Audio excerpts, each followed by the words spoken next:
for joining us. My name is Ash Chand and I'm the head of sales here at the LOTE Agency. My pronouns are he, him. Feel free to share your pronouns in the chat function. So before we get started, I would like to acknowledge the traditional custodians on the land on which we are meeting today. For all of us, it will be different lands.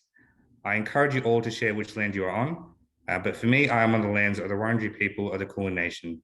I wish to pay my respects to elders past, present and emerging, and extend that respect to any Aboriginal or Torres Strait Islander people joining us today.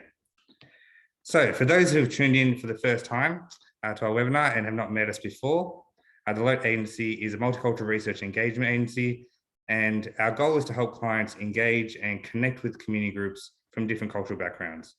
And we also want to give community groups a voice to be heard throughout all of Australia through our research and campaign projects. So I do have Alistair Love, our head of marketing, here with me, who is joining just to do the admin side of things. So why are we doing this webinar? LOTE want to do this webinar for a number of reasons: to create awareness of the rich Indian culture that a lot of Australians have, to showcase how diverse the Indian community is, and to celebrate the wonderful time of Diwali, which we all celebrated yesterday. So a bit of a background of Diwali from my perspective. So Diwali is a festival of light and new beginnings, and it's the triumph of good over darkness. And it's quite a fitting time that sort of fell in this time frame where Victoria has ended its restrictions, or about to end the restrictions, and it seems like we're coming into a brighter time ahead.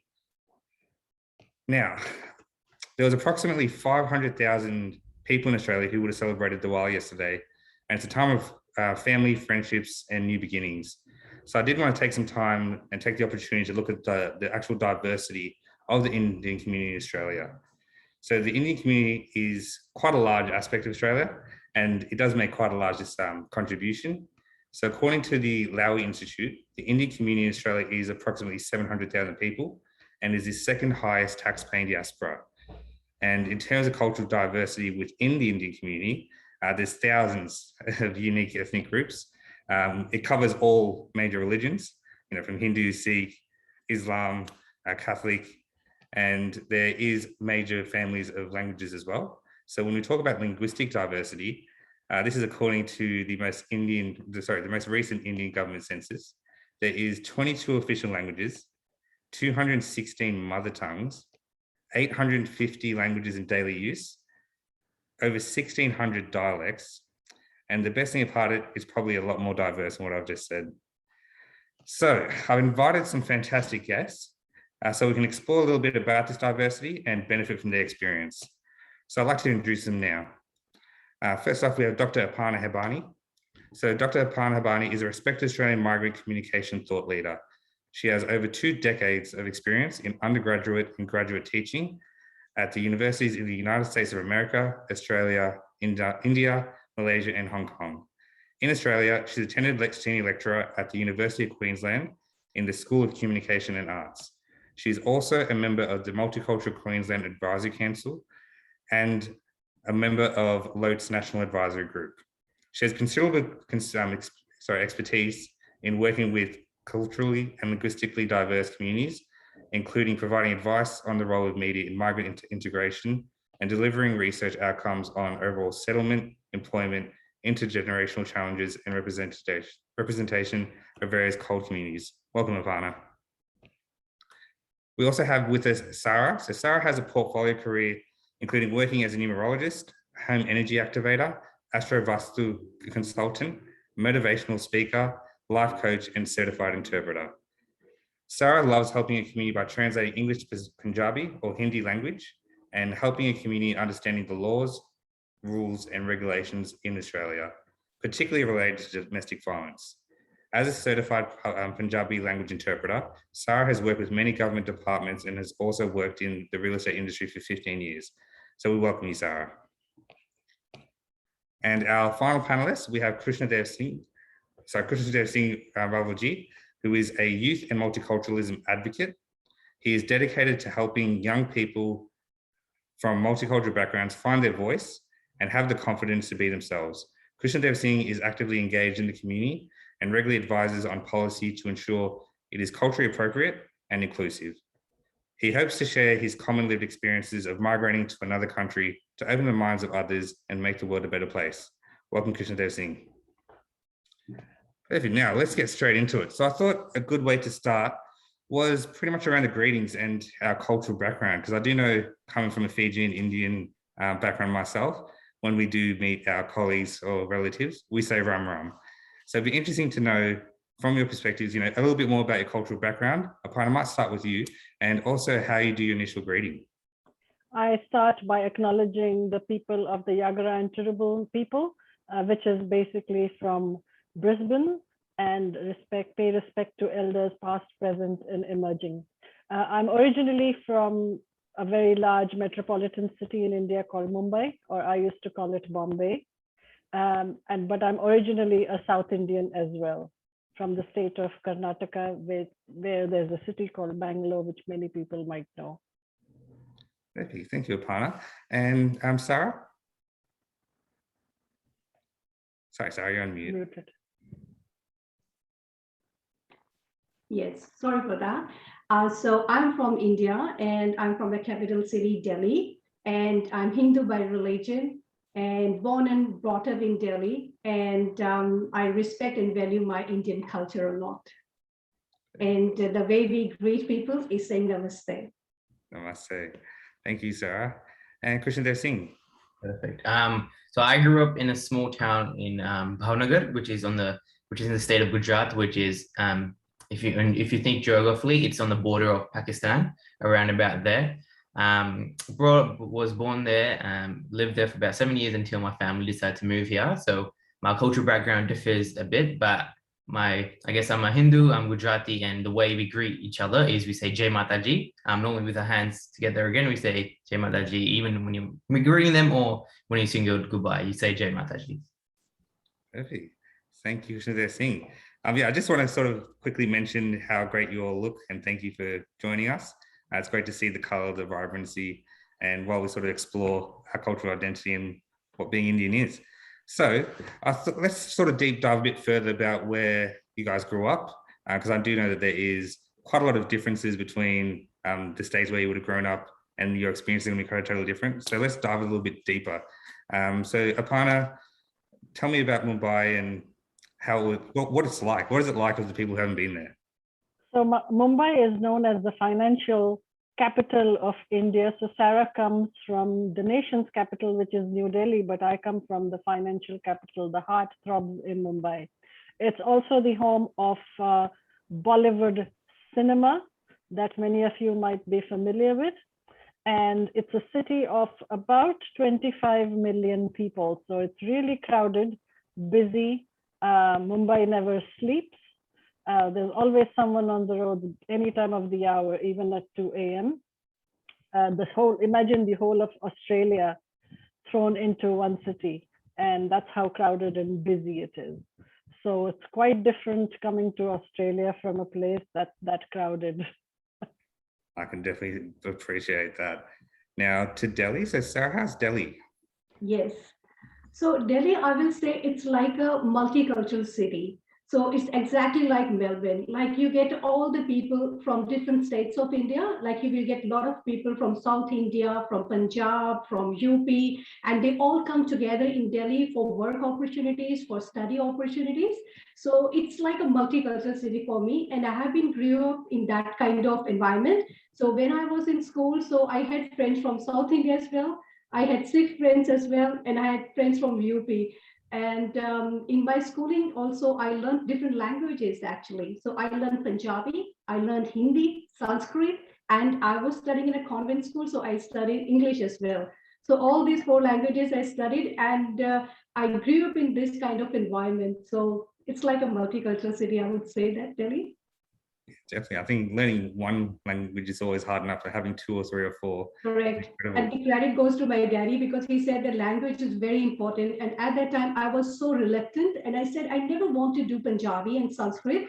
And I never knew that after so many years of my life, I would be a certified Punjabi interpreter here in Australia. So, which is amazing for me. It sure is. Well, thank you. And Krushnadevsinh, I think, is it a different perspective from you growing up in a different neighborhood and a smaller one? Yeah, it was much slower. People, maybe 1% of the entire household goes to work, and it's very localized work. No one go. There isn't that many big factories. There isn't a big hub. Mainly people have the little own stalls, or people just. It's a very slow city. If you go compared to the rest of India, it's very just a. You can almost imagine it being a slow suburb where it's not rural, but it's like sits. The vibe is very slow. But there's a lot of farms there. And I only lived there for 7 years. But I do have very good memories of going to school, being friends with my neighbors, playing with the other kids. And always, every time I go back, I love going there because it's so much different than the rest of the world that I live in Australia, and even compared to the world that is in India, because things go down there slowly. So it's change is a bit slow. And when I see all these things happening in all the big cities, when I go to Bhavnagar, it still feels like the same old city that's been there 10 years ago when I moved before. Yeah, quite homely. And I guess, from my perspective, I'm of Indian descent, but from my ancestors from India, I believe from UP. But we've been 7 generations in Fiji. So it's sort of, I think the perspectives will be quite different that we'd love to sort of explore more. I'd like to sort of just touch on, I did mention before that there's roughly 800 languages and 1,600 dialects. What dialects or what languages do you guys speak? I know Sari speak a couple, but Aparna and Krushnadevsinh? I speak Hindi. I speak a local language called Marathi, which is the language for where the state of Mumbai is, city of Mumbai. And I speak Kannada. I understand Telugu and I understand Gujarati. Wow, that is incredible. And Krushnadevsinh? So I speak English, obviously. Do understand and speak a little bit of Hindi, but I wouldn't say I'm fluent in it. And really fluent in Gujarati. Is the tongue that I learned how to speak, the language that I got taught at school. And so I would speak Gujarati. Wow, yeah. So it seems like, we're all from the country of India, but there's so many different languages that we all speak as well. Because, I speak Hindi, but I'm not too sure if my Hindi would be the same a dialect as you guys as well. So it just shows the actual diversity that we have pretty much just within 4 people. Now, there's diversity in the Hindi that Sara speaks and the Hindi that I speak. Yeah, I think there could be a difference. Definitely. Let's touch that a little bit further. So do you think just based on actual provinces or actual smaller cities, or do you think, if you speak Hindi that you might be able to understand each other, or do you think there'll be a lot of nuances within it? Sara, would you like to have a go at that? You asking me? Yes, Sara. Yeah. Okay. Yeah. So look, based in Delhi, when I was in Delhi, so Hindi was very popular, but it was Hinglish. I think Aparna ji will understand what is English, like Hindi and English mix. So when we're speaking Hindi and English word mixed up. So somehow we are losing that, temperament of exact Hindi. So exactly if I say pure Hindi is not being spoken. So that idea of when we say that somebody is speaking pure Hindi, it has gone now. Now people are speaking Hindi and English mix. And some of the, purest words, if I use, even here in English, being an interpreter as well, if I use some of the words, people say, what does that mean? And I say, that's Hindi.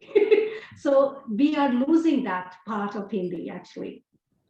And if I may jump in now, I think Ash might speak the purest form of Hindi as compared to us, because language evolves over time, language evolves over contact with other cultures, new words form, as we have seen during COVID. I mean, who knew ISO was a word?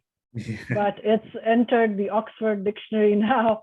So similarly, words evolve, languages evolve, some languages unfortunately disappear. And I think here in Australia, we try our level best to ensure that languages are alive and that we pass on this information to the next generation. Yeah, I totally agree with Aparna ji. We really need to work on it. And I think Indian communities are doing that with the Hindi lessons and Hindi teaching. So it's going pretty well. Yeah, definitely.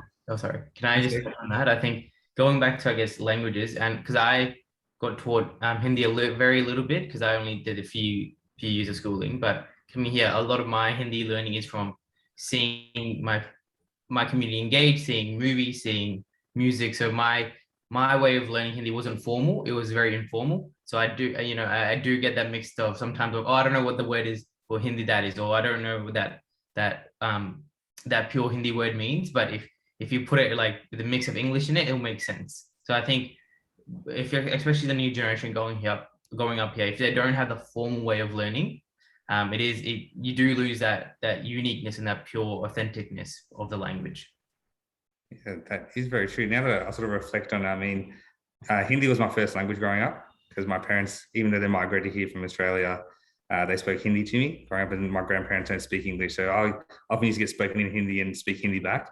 But I think as time's evolved and as I've grown up in Australia, I've sort of spoken more English, and the Hindi sort of gotten changed in that aspect as well. So I can definitely see where it's coming from. It leads me to a good topic. I mean, obviously we all have had different paths to get to Australia. So I'd like to know more about, the journey. What made you come to Australia? Why did you come to Australia? And how that whole process was. So there'll be different, aspects considering you guys have moved in different times. I might start with you, Krushnadevsinh, considering you moved when you were quite young. Yeah, so I moved back in 2007. There was a big migration flow of Indians coming here, and I guess my dad he studied a little bit India, but he didn't have a proper job. And I guess the city Bhavnagar it's a very small city, and I guess career opportunities are not there. Like it's you can do some small things, but if you want to look after your family, if you really want to get wealth or become, I guess, bigger, you have to go to a big city. And I guess my dad looked at going overseas. I think that was the big buzz in India. Like, you got to go overseas. Your life is set. And you need one person from the family to go and some money in dollars and convert it back to rupees. And so my dad applied for a few places. He applied for Canada, I think. He applied for Prague as well. But eventually Australia landed. And so I didn't know at the time what was happening, but I was 7 years old. One day, like, oh, we're going to Australia now. So we moved here, and growing up here, we moved as migrants. And we moved here. I think my dad had about $1,000, and we lived in a little 2-bedroom house with 13 other people, sharing with other families and other students. And at the time I didn't know what was happening, but I was enjoying. I'm like, oh, it's a new country. Oh my god, so much fun. But I could see, looking back on those times, my dad didn't have work for 3 months because none of us could speak proper English. And so it was tough to especially understand the culture, understand the language, and even navigate your way around it, because we didn't have mobile phones, all of that back then as free as we do now. And so looking back on those times, insanely grateful for my parents to make that move. I think they were 35 years old when they moved, to go from there to a new country, start from zero with me and my sister, 2 little kids. And so insanely grateful for them and their courageousness to push through, and and where we are here 14 years down the track. Yeah, definitely. I mean, what an incredible story. So you touched on the challenges. Did you face any challenges personally? I think, it's going back a long time considering you're 7 years old. But when you first, do you think there was any type of personal challenges that you had?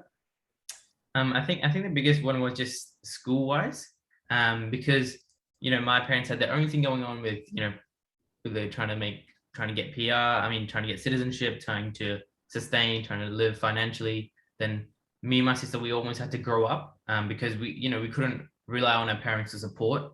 Because one thing, they didn't understand the schooling system here, and we didn't expect them to know, because they have so much of their own stuff going on. We can't be like, no, help us out. And there was a big language barrier. So one thing that I guess me and my sister faced was we had to grow up and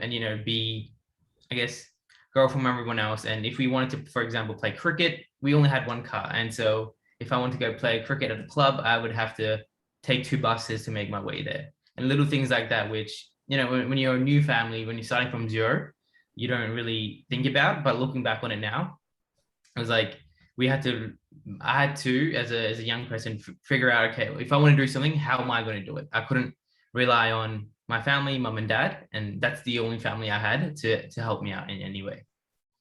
Yeah, definitely. What an incredible story. I mean, growing up in such a short period of time, commend you for doing it. And it's incredible to actually see. So thank you, Krushnadevsinh. So that was one aspect. So Sara, tell me a little bit about your experience with your migration to Australia.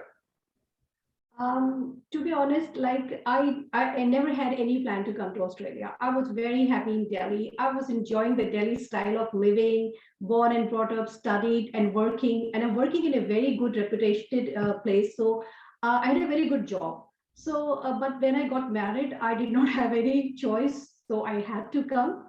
So I came to Australia after getting married.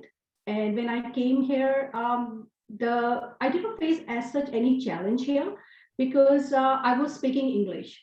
So, and I did bit of research before coming here because I need to plan that what I want to do. I didn't want it to be a housewife. I wanted to work.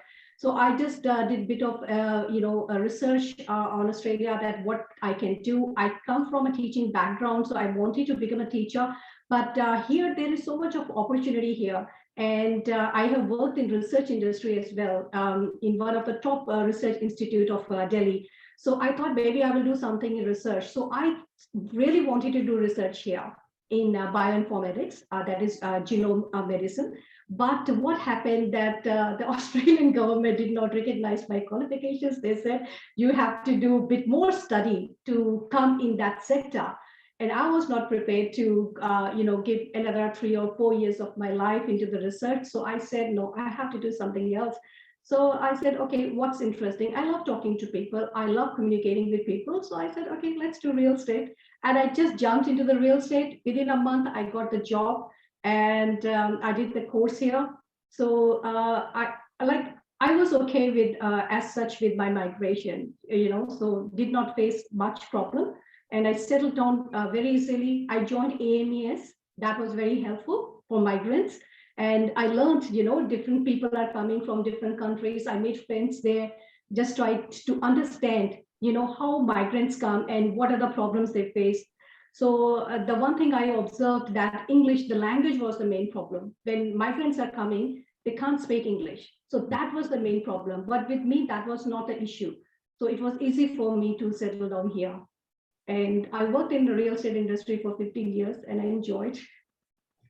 That's incredible. It's glad that you had a smoother process and definitely made a good career helping other people as well. Yeah, I changed my careers. Then from real estate, I went into spirituality, and I used to do yoga, meditation right from my school.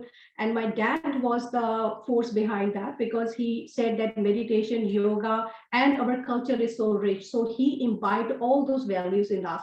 So I learned Sanskrit as well. So I had some knowledge of Vedas as well. And in COVID time, when the COVID came, the real estate industry was aside, and I was more into spirituality, meditation, and I started working on home energy activation, Vastu, and everything, and it gave me very good results. And while we were waiting, Aparna ji told that her husband also does that. So it's good to know that still people follow that. And I'm the one who's spreading awareness that, these are home energies actually work. And it can bring miracles in your life and it can give you success. It's like when we have 7 chakras in our body and our 7 chakras get blocked, we can't think properly. So we need to clear the chakras. Exactly like that in the home energy also, we activate the energies of our home. So that's the new career for me now. So I love helping people and I'm enjoying this now. Perfect. Thank you, Sara. And Aparna, how was your trip to Australia and your migration, and how did that all pan out for you? Relatively different from Sara and Keno. I left India 30 years ago in 92. I moved to the US, where I did my master's and my PhD, and I was teaching at a very good university. But my husband, whom I met in the US, incidentally, was from Rocky in Queensland. And so he said, come on, let's move to Queensland. I said, heck no, I'm not leaving the US to go to Australia. It's generally the other way around. People want to leave Australia to go to the US. Not too many people leave the US to come here. And I said, all I knew about Australia was kangaroos, the Sydney Opera House, that they produced wool. And the reason I know that was late Prime Minister Malcolm Fraser had visited my school in 1978, eons ago. And so those are the only things I knew about Australia. I said, you're not moving me from a big industrial city like Pittsburgh to move to country Australia, I got to go check it out first. If it's habitable, that's how much stereotypes influence your perception of a place that you've never been to before. What else do you have to go by? So I came to Australia, came to Sydney, and I thought, this is not bad. There's no snow here. I don't have to shovel snow. This might be a good place to live. So moved to Australia in 2004 and lived in Newcastle for a few years, and then moved up to Brisbane. And luckily for me, because my degrees were all from US, they were recognized pretty much instantly. And I've been in the university system ever since without any issues. Okay, that is incredible. So yeah, 3 completely separate stories, completely different journeys getting here and experiences and challenges, which is great. So I do want to move into a topic which I think affects all of us, and it's in line with when you're migrating to a new country or you're assimilating to a new way of life. What is the line, or what's the balance between actually integrating into that new society, but also maintaining your cultural identity? So Aparna, I might start with you, considering you come from United States. You probably had to do it maybe twice or even 3 times moving different countries. So how's it been for you, and how do you manage it? Our identities are never rigid. Identities are very fluid. They change over time. This is something that I teach at the university levels. It's a course that I teach. So I could go on for a few hours about this, but I won't bore you. It's hard, but it depends on the context where you are. So the word that you used, assimilate, means totally forgetting your home culture. We generally aim for integration, which is where you're comfortable living both cultures at the same time. So you could be a bit Indian, you could be a bit Australian, you could be a bit Fijian, whatever you want to be, and you're comfortable in your own skin in that way.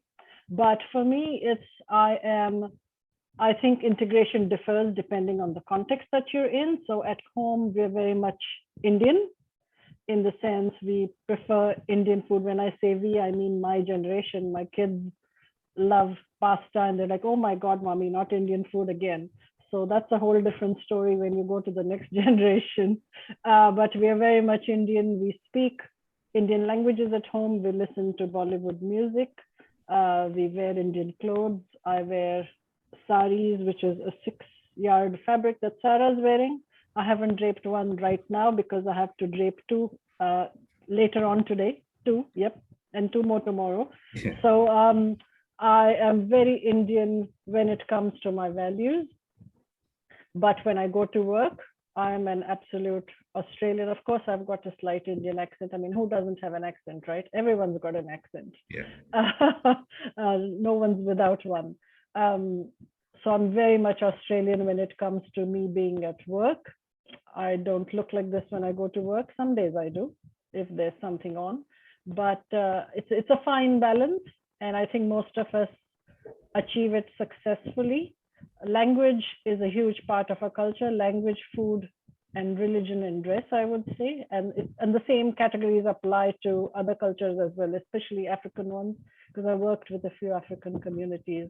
So we all want, Greeks as well, for example, we all want the same values or the same aspects in our cultural baggage to pass on to the next generation. So what I've heard is Indians overseas are actually more Indian than Indians in India. I know that's a bit twisted sentence, but we do more religious activities, we get together more, we hang on to our culture a bit tighter, whereas Indians in India might tend to be a bit more Western and may not be as rigid in passing on cultural aspects to the next generation, because we really here don't have a choice. It falls upon us, it falls upon our community to pass this culture and identity on to the next generation. So we try that little bit harder. You have put that perfectly. I think differentiating the word assimilation to integration is probably the perfect thing that we should all be mindful of, is we do want to keep our own culture. So yeah, thank you, Aparna. I might throw to Sara to talk about how it's been for you to maintain your cultural identity whilst being in Australia. I'm very religious and I follow all the traditions. And I teach this to my son as well. He knows all the mantras. He knows Indian values. He does not like to do it, but I made him do it. I said, you learn it. Whether you want to follow it or not, that's entirely your wish, because you are growing up in a multicultural community. You might be having friends from Christianity or from a Sikh community or from African or Chinese. That's a different story altogether. But you need to understand your culture. You need to understand the value of it. And if you like it, you just take it forward. Your mom is doing it because I have learned from my parents and I value that. So he understands that my mom has learned from her parents and she's still doing it. Like yesterday, we did the Diwali prayer and it was a long prayer. And he said, how long it's going to take, mom? Because he was more interested in doing the firework. So, but he did that with me and he could not speak the Hindi words, but still he tried. That's more than enough for me. At least he's participating, he's understanding the culture. So when he go to the school, when the teacher asks him, he knows what to say, that what is our value and what we do in Diwali. So Diwali is not only doing prayers, it's like, starting something new, bringing light in yourself, creating positiveness in your life. So when we celebrate Diwali or any festival, with our, in order to maintaining our Indian identity, we always believe that first clean your house, get the positive aura around your house, and then come up with some positivity. So that's what I teach him. So that's how I try to maintain, the Indian festivals here. I take him to the temple as well, and we meet with our friends. So, there is a tradition in which we touch the feet of our elders. So I make sure that he does that. And he says, why to do this? And I said, that's a ritual. That's a blessing. You need to do it. So that's how I try to maintain our Indian identity. But yes, when I go for my work or when he goes to his school, we just follow what others are doing so that we don't feel odd. So we have to be a part of a community. But as Aparna said, that when we are at home, we are just Indians. We just follow what we have learned. So, but when I'm at work, I'm totally different person. I just do the rules and regulations, whatever my job expects me to do. If my job expects me to do a certain thing, I follow that. That's not better that I'm Indian or what. I have to give 100% to my job, and I do that. So that's how I maintain my identity. Very well said. Thank you, Sara. So, Krushnadevsinh, I think you might have a different perspective. I might be wrong, but you've probably got a different perspective because you migrated here when you were quite young and had your childhood and upbringing here. So tell me about maintaining your cultural identity. Has it been different? Have you had a different experience than Aparna and Sara? I think my cultural identity has been more about finding my cultural identity.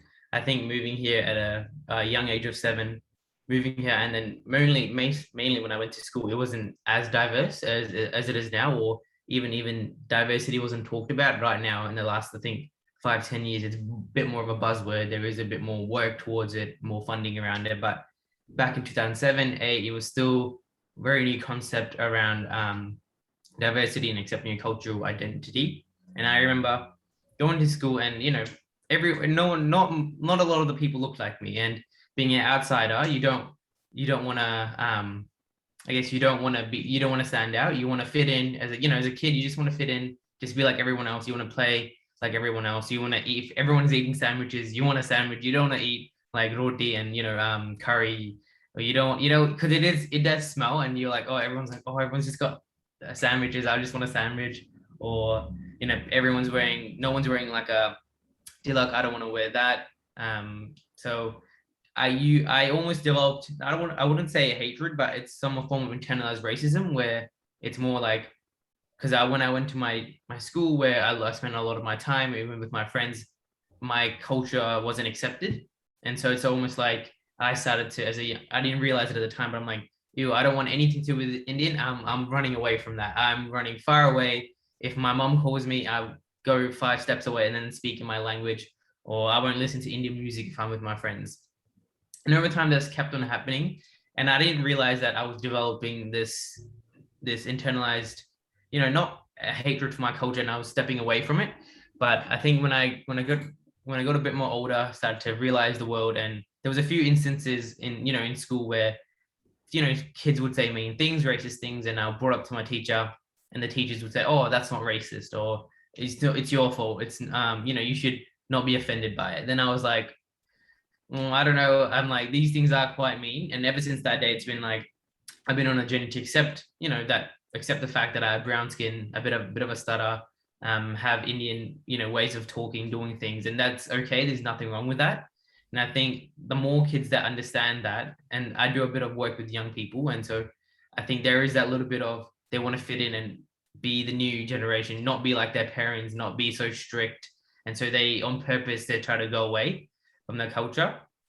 And so I guess I eventually built up the courage. I'm like, no, I'm going to invest in my culture, invest in, who I am. So now I'm very proud of, my culture, my heritage. I'm speak Gujarati, and I want to pass it on to other generations, because I know, other migrants my age, people my age aren't so involved in their culture. And sometimes I see that, and it's because of the way or the schools that they grew up in, or the opportunities they didn't have to get involved in their culture. And so one of the organizations that I set up is called Young Gujus of Victoria, where we do events, all young people, like we do Navratri, and it's all just for young people. And I guess our thing is, hey, look, we're young people organizing it, so you won't have your parents or all these other, all these other factors involved. Come do our event and enjoy it, and see if you like it, you like it. If you don't, we're not gonna force you to come. But I think language is also a big factor, because I feel like in a lot of these events, you have to speak in your language, or you have to dress a certain way. But we know these people who are 2-3 generations down here who can't really integrate with the first generation Indians. So I think it's having that balance of increasing the cultural identity in the current first generation Indians that are here, but also people who are down 3-4 generations down, and getting them connected back to their roots. Yeah, it's an interesting topic. I think I've followed a similar route to yourself, where I was actually born in Australia, and it was probably easier for me to integrate with the Australian culture and have become Australian, and harder to actually integrate back with my Indian culture. And I think I had the same opinion when I was growing up through school. A lot of the racist remarks, a lot of the being made fun of because you're Indian, made you want to sort of step back from being Indian.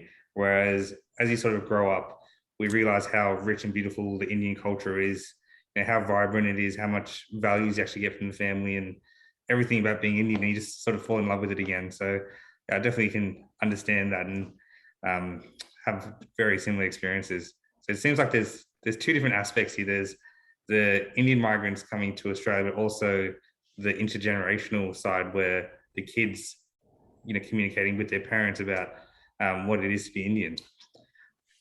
So perfect. Well, I think we can move on to talking about the beautiful festival that we had yesterday, that is still continuing on for some of us, around Diwali. So did you all observe Diwali yesterday? Yes. Perfect. Absolutely. Definitely. Well, it's be interesting to see, how it differs between you guys on how we actually celebrated it. Because I know in my family we did a small puja, did the hawan, and then just ate a lot of sweets. So Aparna, I'll start with you. What did you do yesterday, and how did you celebrate Diwali? Well, it was a very, very busy day in our house because I was working. I had a lot of Zoom calls, appointments to make while juggling, trying to get ready for the prayers in the evening. And unfortunately, in India, Diwali is like Christmas in Australia. So people take 10 days off, 20 days off. It's the main holiday period. Everything shuts down, just like Christmas in Australia. So we unfortunately don't get leave during Diwali, or it isn't marked as an Australian holiday. So you have to take leave out of your personal time to celebrate it. And many people do. And it's good when it falls on a weekend, because then you don't have to sacrifice your leave for that, to celebrate the most important day in your religious calendar. I have been cooking fanatically for the last 1 week, making snacks and desserts, Indian desserts for distribution, not for my own consumption. But the ritual is you give out boxes of snacks and sweets to your near and dear ones, as well as lamps that you can light, because Diwali is the festival of lights, the hoping that light will get rid of any darkness and good will overcome evil. That's the spirit of Diwali. So we light a lot of lights and lamps around our homes and leave the lights on. That's one day you don't have to worry about your utility bill. It's okay to leave lights on throughout the house. It's a done thing to do on Diwali. So if you see a house that you're driving past over this weekend where there's lights on the porch, that might be an Indian household because they're still celebrating Diwali. And then last night we prayed to the goddess of money and wealth, hoping that the next year she walks into your house with a lot of wealth, which who doesn't want that? So we keep special sweets out for the goddess of wealth, which is Lakshmi, and did a puja for her, sang a few religious prayers, and ate some yummy food, and a lot of wishing going on social media, from WhatsApp to Facebook to LinkedIn to Twitter to phone calls. It's actually a very, very busy week for Indians, and it's celebrated actually over 4 days. It's not just one day yesterday. It's the main festival day was yesterday. There's another small celebration tomorrow as well. So it's an extended festival, religious festival. Yeah, perfect. And you did mention, the difference of celebrating Diwali in Australia compared to back in India, where they, you have 10 days off. How is it different for your perspective from when you celebrated Diwali in India to Australia? In India, because it was a holiday, I mean, the whole nation shuts down. Basically, you don't have to do any work. So it's a lot of families who get together to celebrate Diwali. You go to other people's homes, people come over. It's basically open house. You can walk into your neighbor's house, people come over to your house. There's always food ready, there's songs playing. A big part of Diwali is firecrackers. So miniature bombs or sparklers or the rockets that go through the air. So fireworks are legal in India. So every night till the wee hours of the morning, it's just firecrackers, and kids get started the minute it's dusk. So that's something we really miss in Australia, other than the sparklers that you get in the stores, in the malls. There's not much that you can do, at least not in Queensland. I'm not sure about the other states. But there's also limited opportunities to get together on the day of Diwali. So this weekend is going to be very busy from this evening for Indian communities who get together to celebrate at the community level, whereas in India that happens every day. That's the difference. Yeah. And it's a holiday. It's a 10-day holiday. Everything shuts down.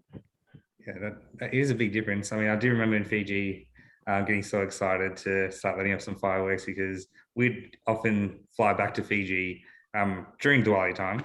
I think my parents were fortunate enough to get time off from their respective companies. And yeah, I used to just love Diwali because I get to light up fireworks. So perfect. Sara, how about yourself? What did you do here, get up to yesterday besides eating a lot of sweets? Oh yes, of course, I love sweets.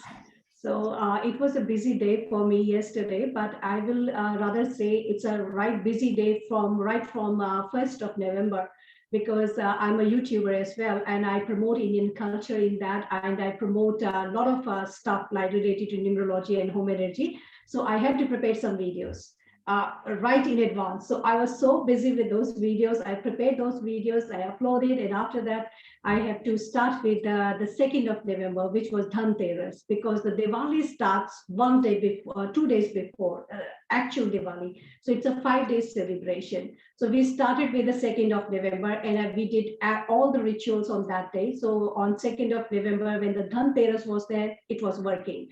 And in the evening, we had to do the prayers. So that's the prayer we do to our Lord Dhanvantri, which is considered to be the health god. We pray to Lord Dhanvantri that give us the good health, because if the health is a wealth. So first we pray to Lord Dhanvantri. Then comes the 3rd of November, which was the Choti Diwali, which is also known as the Roop Chaturdash or Narak Chaturdash. So why we call it Roop Chaturdash? Because we do a lot of cleaning of the house, and we get so tired. So on Choti Diwali, they say that take a full body massage. So there you have to massage your body with the oil and with turmeric, with besan, uptan, and then just bring that glow on your face. So that was the Choti Diwali. That's what we did on Choti Diwali.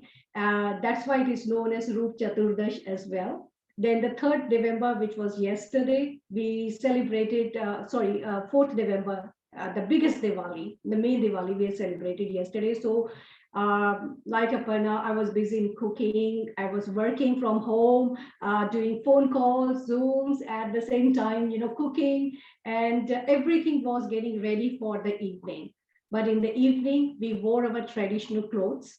And there, the atmosphere was so beautiful, the mantras, the lightings, and like it's so beautiful. Like I still miss that. The evening when we started around 6 o'clock, 7 o'clock, and putting lights everywhere. So what I miss from India is the diyas, what we put outside our house, the candles, the diyas. Here you can't put it. The wind is so high, it will just go like that, and it can create fire in the house. So you can't light the diyas outside. So you have to put the diyas inside, but you can have the LED lights.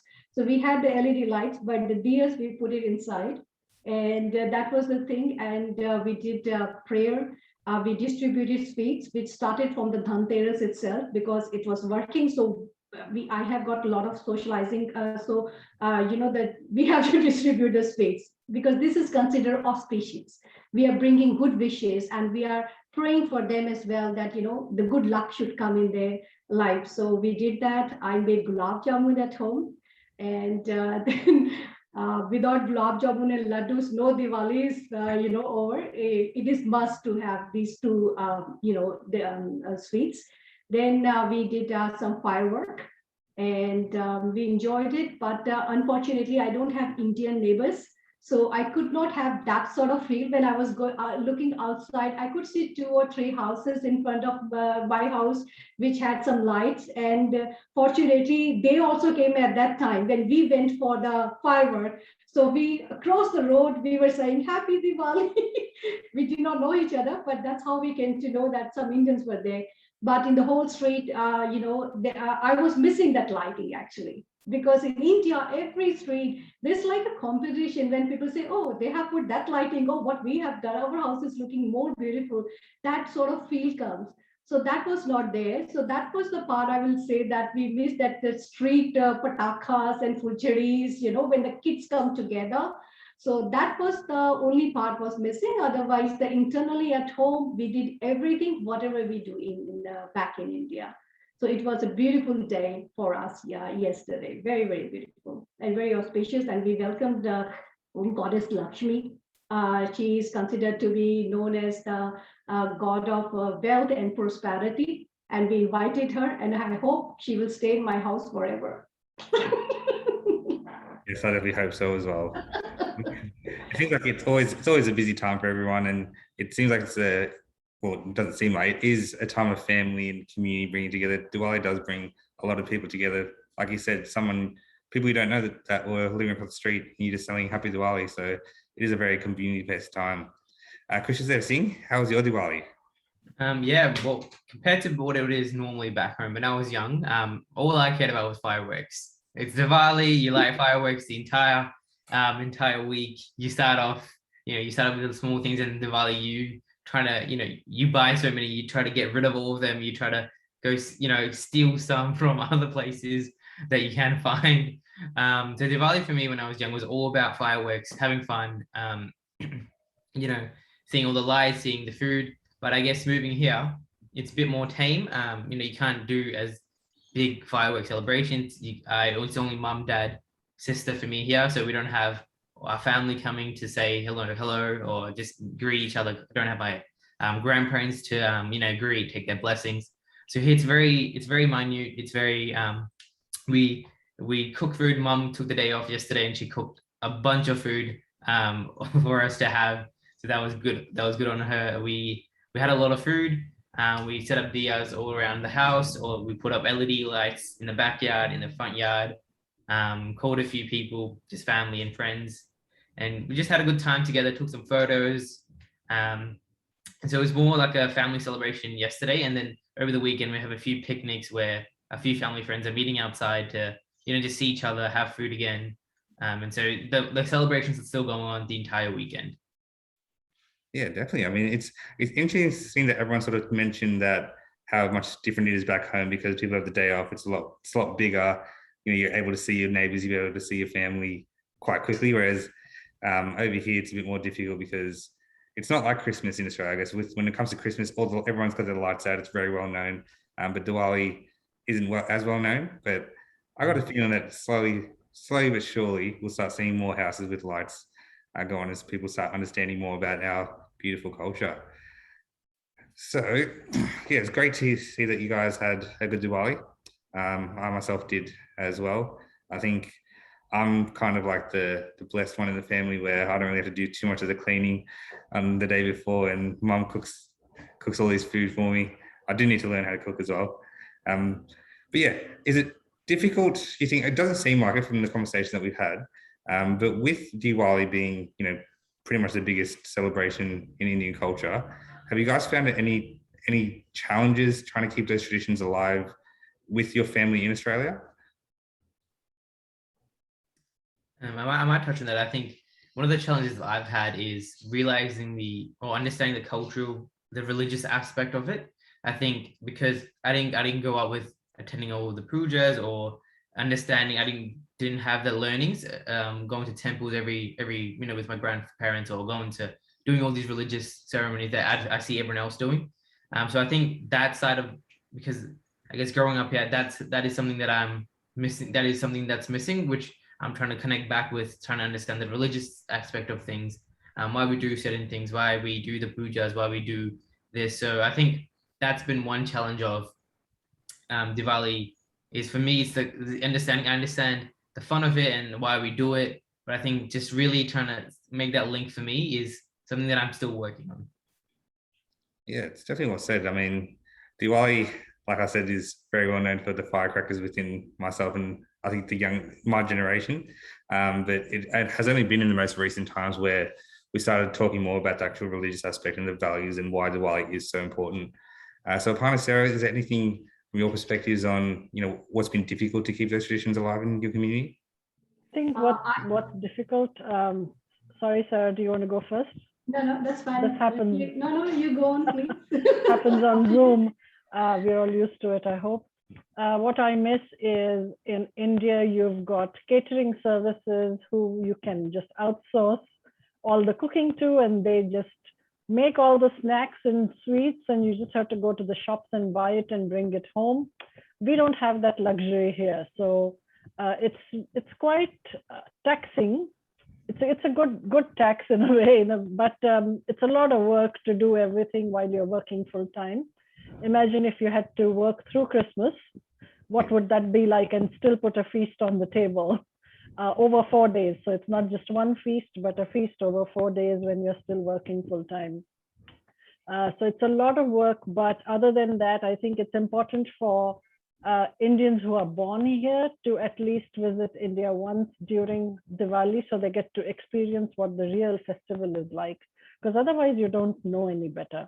And unfortunately, COVID might have put a slight dampener on celebrations. People are apprehensive going to other people's houses or congregating, not being able to socially distance, still getting out of that as we come out of lockdowns in various states. Yeah, definitely. I think that COVID situation for the last 2 years was difficult during Diwali time, because I think in our culture, we definitely want to all go ahead and see each other's families, but we're not too sure of the restrictions. So it was good to see that we were able to get that done. So Sara?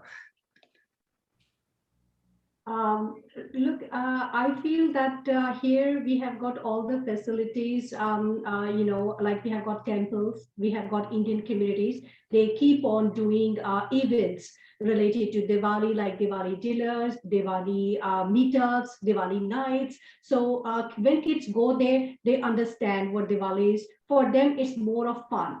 But as from the religious perspective, as Kanu said, that he's still looking into the values of it, that what Diwali actually means. I think that's the responsibility of parents. They have to tell, and then they could do a lot of material is available on YouTube and on internet. You can do your research and find out your identity, why Diwali is being celebrated and why do we do that. So like I teach my son that why Diwali is being celebrated, I just emphasize on the positivity, because it's a festival which can bring light in your life and removing the negativity from your life. So that's the only day, because even if I look it from religious point of view also, and from if I connect with the universal energies as well. So what happens that during this time, this is a Kartik Mass, it's a time when all the planets in the universe come at a particular position, and then they release some energies. And those energies are so positive, and that's why this is known as the auspicious time.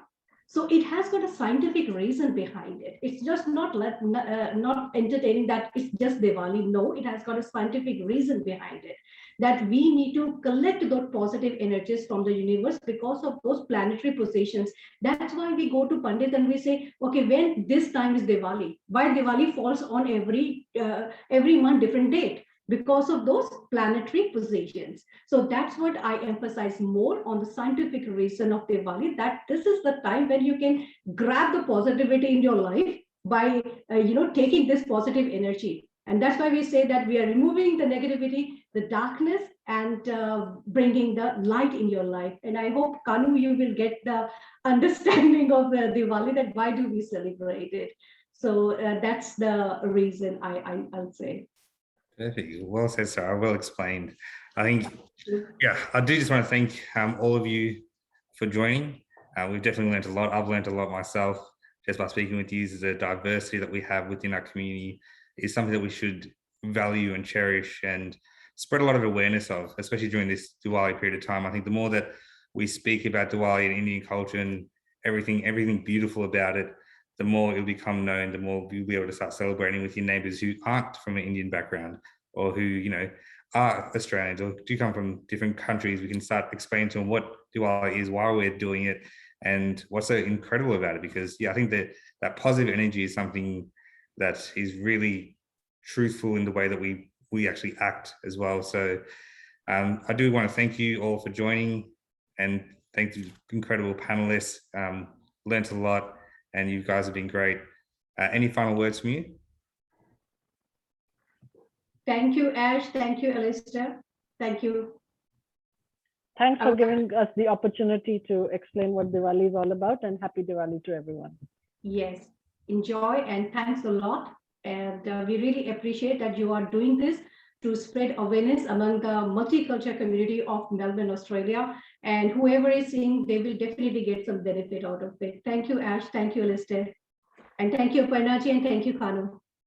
I just want to thank all the audience that tuned in. I know you guys might be having lunch at work, but yeah, thank you for tuning in, and I hope you learned something new. Perfect. Well, yes, once again, thank you everyone. Ram Ram. And Ram Ram. wish you all a great day and happy Diwali. Happy Diwali.